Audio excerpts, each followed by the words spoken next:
Magandang umaga sa inyong lahat. Ako nga po pala si Marlene Mascate. At ang bagong tatalakayin natin ngayon ay ang mga estratehiya sa pagtuturo ng pagbasa. Pero bago yan, alamin muna natin kung ano ba ang kahulugan ng pagbasa at ang mga tsorya sa pagbasa. Ngayon, ano nga ba ang pagbasa? Ang pagbasa ay pagkilala, pag-unawa, pagpapakahulugan at pagtataya ng mga ideya sa mga nakalimbag na simbolo.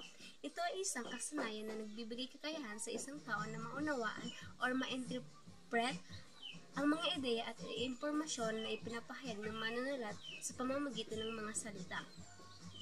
Sa ngayon, alamin natin kung ano ba ang pagpapakahulugan ng pagbasa ayon kay Goodman.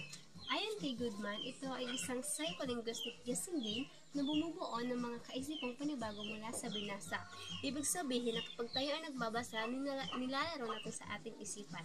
Yung psycho, ito yung ating isip, yung linguistic, ito naman yung mga words or yung mga salita na nakikita or nababasa natin. Kumbaga, pumapasok ito sa ating isipan, nilalaro natin at hinuhula natin. Yun yung ayon kay Goodman. Gayunpaman, maraming siyentista ang naniniwala na hindi daw maganda itong psycholinguistic guessing game dahil daw mayroong ibang tao na hindi marunong umunawa doon sa kanyang binabasa. Ang pagbasa ay may 4 na popular na modelo, tsorya o pananaw ukol sa pagbasa. Una, ano nga ba ang tsorya ng pagbasa? Ang tsorya sa pagbasa ay pananaw ukol sa pagbasa. Ito ay nagtatangkang ipaliwanag sa mga proseso at salik na kasangkot at may kaugnayan sa mga gawaing nararanasan sa akto ng pagbasa at pag-unawa sa mga ito. Ito ay ayon kay Singer at Redel 1985. So dito sa mga tsorya ng pagbasa, ito yung mga tsorya na madalas nating na-apply tuwing tayo ay nagbabasa. So una, meron tayong tsoryang bottom-up. Ang tsoryang bottom-up ay naniniwalang ang pag-unawa sa teksto ay batay sa mga nakikita rito tulad ng mga salita, pangungusap, larawan at iba pang simbolo. So dito, nananalig ang tsoryang ito na ang pagkatuto sa pagbasa ay nagsisimula sa yugto-yugtong pagkilala ng mga titik, parilala tungo sa salita, pangungusap, bago pa ang pagkakahulugan nito. Ang tsoryang bottom-up ay ang kaisipang ito ay batay sa behaviorist at sa paniniwalang ang utak ay isang blankong papel o tabula rasa. So alam niyo ba yung tabula rasa? Kumbaga ay kung saan ang mga behaviorist kasi ay naniniwala na ang mga tao or tayo ay ipinanganak na blanko. So yun, ipinanganak tayong blanko. Kumbaga wala tayong kaalam-alam sa mundo. Ibig sabihin, natututo lang tayo sa pamamagitan ng ating nakikita, nababasa, at nararanasan.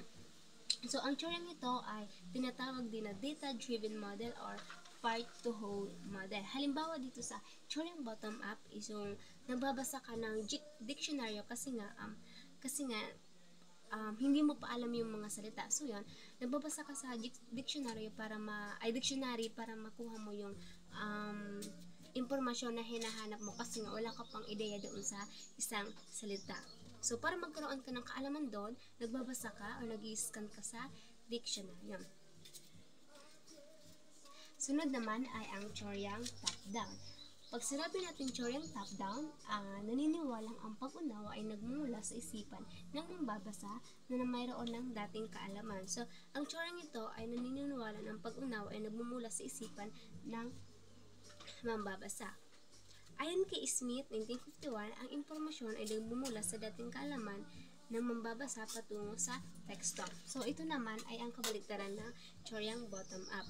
Kumbaga, dito kung mapapansin nyo, sa bottom-up kasi, mula sa libro yung information at papasok ito sa ating utak. So, dito naman sa tsoryang top-down, kumbaga, yung information nasa tao galing. So, yun yung nandito sa tsoryang top-down. So, itong tsoryang top-down ay tinatawag din na inside-out model. Kumbaga, isang halimbawa dito yung, for example, mayroong talakayan sa klase nyo. So, tapos ikaw, alam mo na or nabasa mo na yung teksto na yan. So, yun, hindi ka na nakikinig sa discussion ng guro mo. So, kapag tinanong ka ng guro mo, syempre masasagot mo kasi nga may dati ka ng kaalaman doon sa teksto. Sunod naman ay ang teoryang interaktibo. Pag sinabi natin teoryang interaktibo, ito ang kombinasyon ng teoryang bottom-up at teoryang top-down sapagkat ang proseso ng comprehension ay may dalawang direksyon. Yun ay ayon kay McCormick 1998.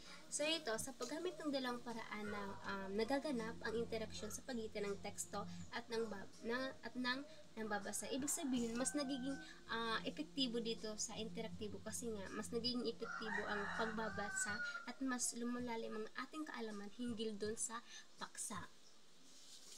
At ang panghuli ay ang teoryang eskema. Ano nga ba ang teoryang eskema?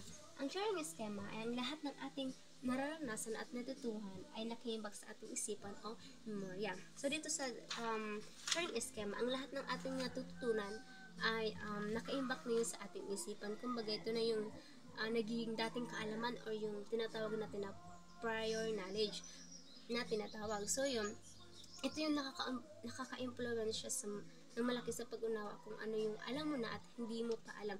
So dito sa teoryang eskema, dito natin ma-apply yung KWL. Alam nyo ba yung KWL? Yun yung know, what, and learn. So tandaan na dito sa eskema, ito yung sistema ng pag-iimbak ng impormasyon sa ating utak. Ngayon, maghanda para sa ating pagsusulit at kumuha ng isa kawalong papel. Unang bilang. Ito ay isang paraan ng pagkilala at pagtataya ng mga simbolo ng kalimbag upang matukoy ang kahulugan ng mga ito. A. Pagsulat.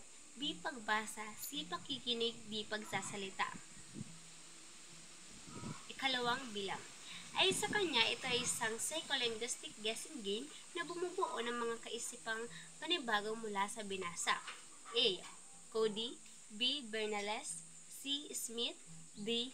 Goodman. Ikatatlong bilang. Sa teoryang ito, ipinapahayag na ang lahat ng ideya ay nagmumula sa teksto patungo sa mambabasa. A. Teoryang eskema. B. Teoryang interaktibo. C. Teoryang bottom-up. D. Teoryang top-down. Pang-apat na bilang. Ito ay ang kombinasyon ng teoryang bottom-up at top-down sapagkat ang comprehension ay may dalawang direksyon. A. Teoryang eskema. B. Teoryang top-down. C. Teoryang bottom-up at D. Teoryang interaktibo.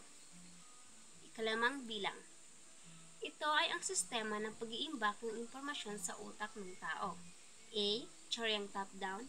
B. Teoryang bottom-up. C. Metacognition at D. Schemata or schema. Yun lamang po at maraming salamat.